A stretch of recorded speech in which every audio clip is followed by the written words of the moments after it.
Alright folks, Vitek and Akshay here from Wani with us today. We have one and only the guitar maestro, Chris Broderick of Active Defiance. How are you doing today? I'm doing awesome, man. Thanks for having me, and thanks to all your fans for tuning in and listening, and hopefully they like what they hear. And they definitely will, because the feedback so far released for MIA is fabulous. I'm sure you would have done a little bit of a research to see how the fans are receiving it, keeping in mind the debut album and also all the aspects of songwriting around you and the other guys. Right, yeah. I try and make it a point to not look at too much of the feedback, because you never know if it's skewed or what people's motivations are sometimes. And but I am really proud of this record, Old Scars, New Wounds, and definitely MIA, Misinformation Age. I really hope people enjoy it, dig it, play it a lot. Awesome. That's really good to hear. Before we move on to the record, I wanted to ask you about this entire journey that you've had from last few years, the formation of the band. Obviously, you're very good friends with Drover. You started a band, this journey with one successful album, fantastic tour in support of the record, and now with the next album. How's it been for you guys as a band and for you personally as a musician? It's been awesome, because there's I think a real camaraderie between all of us, and a real just understanding that we're doing this because we're musicians and not there's no other external reason that generates the music or the reason for getting out and playing. And it's we're all different people as far as our musical influence and stuff, but we have enough respect for each other to allow each other to express their own musicality, and that's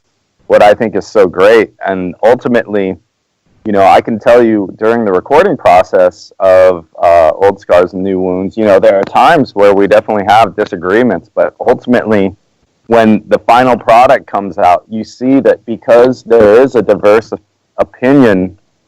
set of opinions between us, that ultimately the album benefits from that. Absolutely. Because as I keep traversing through the record, song after song, and I had to spin it a couple of times, I felt that the ideas introduced or executed on this record are almost perfect. It kind of made me feel that the ideas are fresh. The sound on this record is very well honed as compared to the debut one. A lot of technical parts from you, as expected, but also an element of groove that has come into, and which I personally love. And you maintained a very good balance of all these elements. Was that sort of a preconceived mindset that we have to basically write a record which has good balance, or it just happened naturally as you guys started writing? I think we definitely consider that, but not to the point of where we would change it if it did seem like it was more of a thrash oriented CD, or more of a progressive, or more of a Scandinavian kind of sound. I think initially we were thinking, oh well, Sean just wrote this, you've heard the song Molten, right? Molten Core, and it's straight up in your face, all thrash from the beginning to the end, and so when Sean wrote that, we're like, oh cool, we've got a great thrash candidate.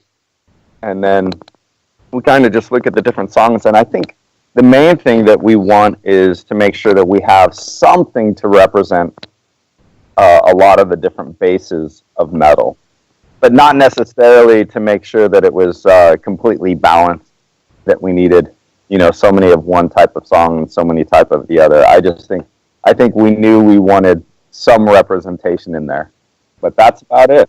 Yeah. Absolutely. And also the live shows that you've done in support of the album. Again, you spent more than 100 shows, as far as I'm aware, on road, playing these songs, different audience, and you got to know each other even more after Matt joined the band. And obviously all the guys, you played more, you toured around. So that understanding has increased over the period of time as compared to when the band was formed.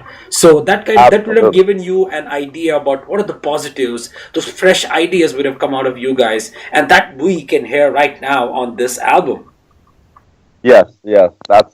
I think it's, we definitely got to know each other more. It was so much of a shotgun wedding with the formation of the band and Birth and the Burial, yeah, it was interesting to see how when we toured, well, are we going to get along? What's the long haul going to look like? So it's a good thing that it worked out so well. And quite honestly, I don't know that made me really know clearly how the writing process on Old Scars, New Wounds was going to go.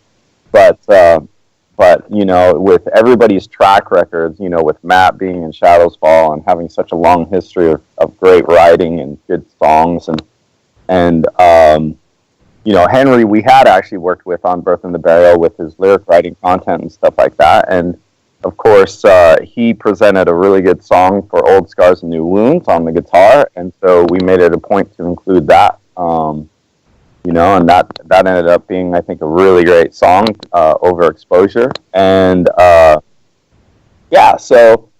so I think really it's showing the abilities of the people that are in this band, equally. So, Chris, coming to one point, and I'm going to sort of ride off on what you mentioned here already. Now, when it comes to the creation of Birth and Burial, already Matt was a little late to the addition of the band, and like you mentioned, with all you guys together, the versatility that you possess, there were differences in creative aspects in terms of writing it. But my question to you is, how did you come about maintaining the balance when you wrote Old Scars, New Wounds? Well, we didn't have, I think like I had mentioned, we weren't really thinking about maintaining a balance. But I can tell you the things that influenced it. Again, it was the idea that we wanted to make sure that we had a good representation of a lot of different styles of music, And okay. The second thing really was when we went to order the CD, the track listing. Sean actually handled that with I think Matt's input, maybe Henry's as well. I didn't have too much to do with the track ordering, but I think Sean does a very good job of looking at how each song leads to the next one, and whether he has too many heavy songs in a row, or he really does a good job in looking at how the CD is going to unfold from beginning to end. So that, I think, really helps too with the balance of the CD.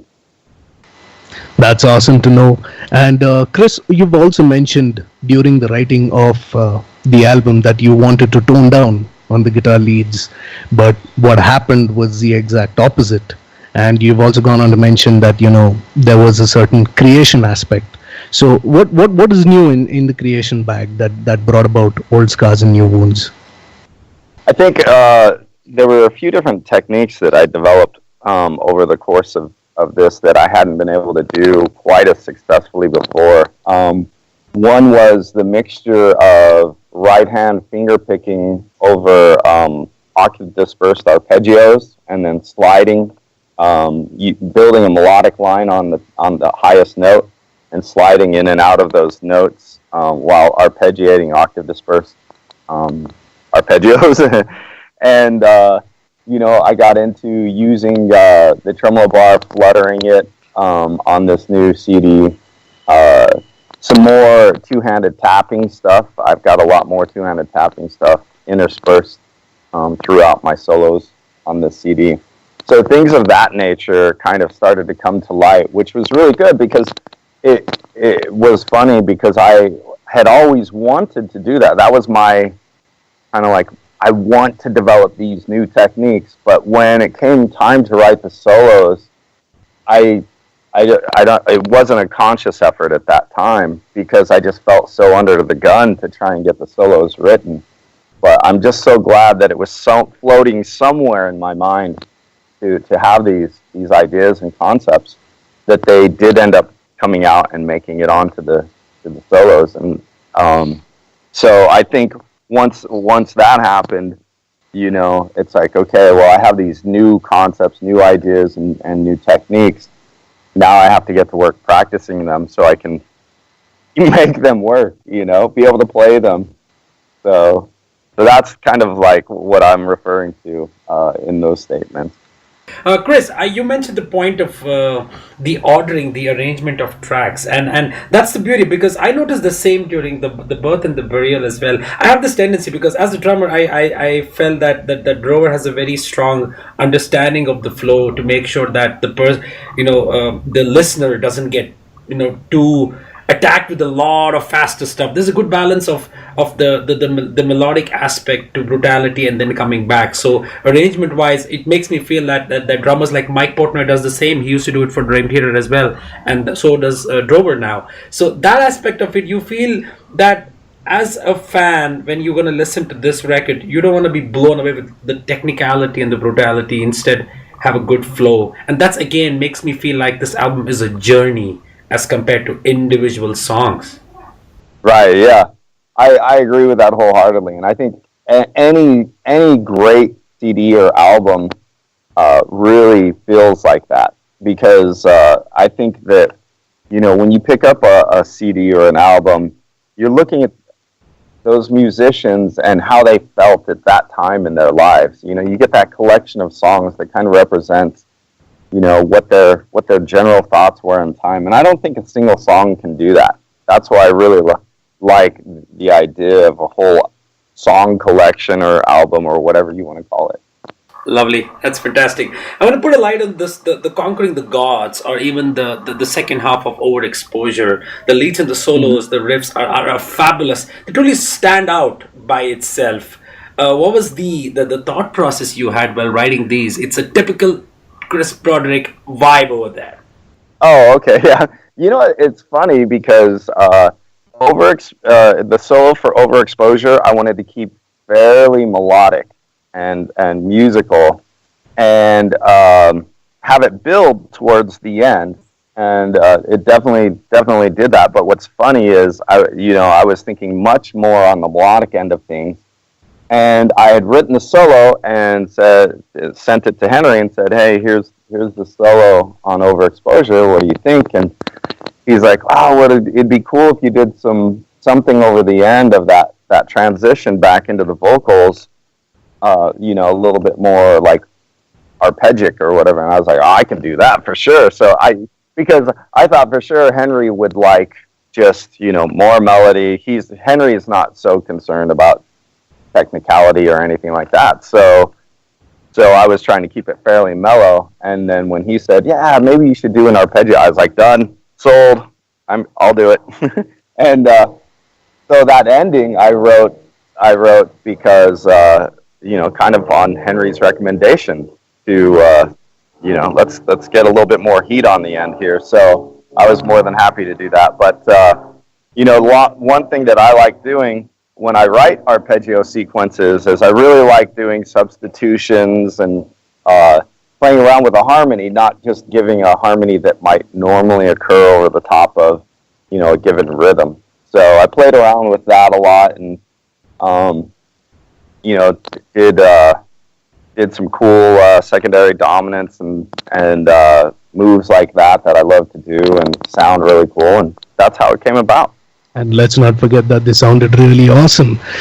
Chris, one question here. When it comes down to, known as you are for your guitar work on solos and leads, there are also some really inspiring and amazing rhythm sections that you've written, be it, Overexposure, be it Circle of Ashes, or even, Conquering the Gods. There are some rhythm sections here that really stand out. So my question to you is there a science to how you write your rhythm sections? Are you sort of doing the rhythm first and then a solo, or do you write a solo first and fill a riff in? What is the flow through here? It does happen both ways, but it's very typical that I would write a rhythm first before solos. And the one thing that I usually like to try and do with rhythms before I solo over the top is typically I like to make the rhythm that's going to be underneath a solo pretty open. Like I don't want to fill it in with a lot of notes or have these huge chords behind the back end, because the more you fill in a rhythm like that, the less you can alter what you're doing in the lead. Absolutely, completely hear what you're saying. I know you're good friends with the guys at Allegiant. You toured with them, and obviously they used Dave on their the previous album which they released last year, and obviously Dave did a fantastic job with Capital Decapitation last album as well. So was it sort of a probably a sort of a recommendation from your folks, from Greg, that I think you should use Dave. He's a fantastic producer. Well, what's funny is I did end up getting Greg's opinion on Dave Otero. And but it wasn't my initial reason for picking up Dave Otero.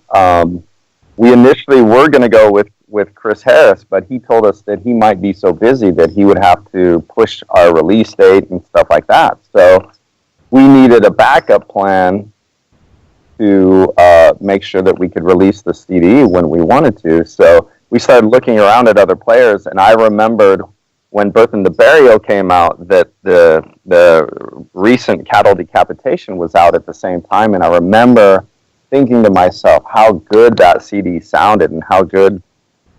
And I was like, well, who is this guy? And then it turned out it was Dave Otero, and found out that he was a fellow person from Colorado here in the States, and then I talked to Greg and found out that Allegiant had used them for their most recent CD, and so I got his opinion, and from there it's history. Dave was great to work with. He was very accommodating on all of our opinions. He basically sent us mixes and gave us took as much feedback as he could of ours to try and make it sound like Act of Defiance. So he was awesome, and he is just a great producer, engineer. Gets really huge sound, and I'm really happy with the CD as far as that goes. Definitely. I want to focus on Matt's vocals here. And now when I hear his vocals on this album, it makes me feel like there's a lot of improvement. He has pushed himself a lot on this record, not just lyrically, but also from the vocal perspective. So, do you feel that the initial phase of joining the band and now, how the improvement has been from him has, helped the band? Obviously fans are going to receive it even much on a wider scale as compared to Birth and the Burial. Well, I think Henry's voice, Henry's voice is unique, and I think that initially that's what we heard in him as far as when he demoed. The very first demo for us was Legion of Lies, and we heard his uniqueness, and we knew we wanted that on the CD. But I think because all of us are also such demanding musicians and have our own views of how things should sound, and we've all written lyrics, we all wrote vocal melodies for the CD, and I feel bad for Henry in a way, because he has to accommodate all of us and all of our opinions, and he's gone to great lengths to try and make sure that his voice can diversify in that way, and I think that's one thing that I think is coming to light more on this CD than ever. Is his willingness to sing, different timbres and different ranges and stuff like that.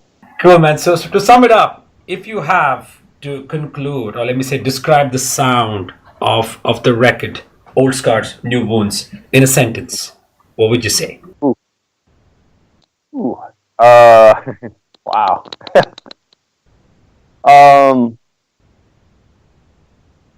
I would say heavy diversity was really the intent behind this CD. Perfect. Pretty much summed it up well. Chris, thank you so much, man. Always a pleasure having a chat with you. Good luck with the release. I hope it crosses all the expectations you guys have, and also the fans in the end, who are going to buy the record. It does much better than Birth and the Burial, and you tour as much as possible for the next couple of years.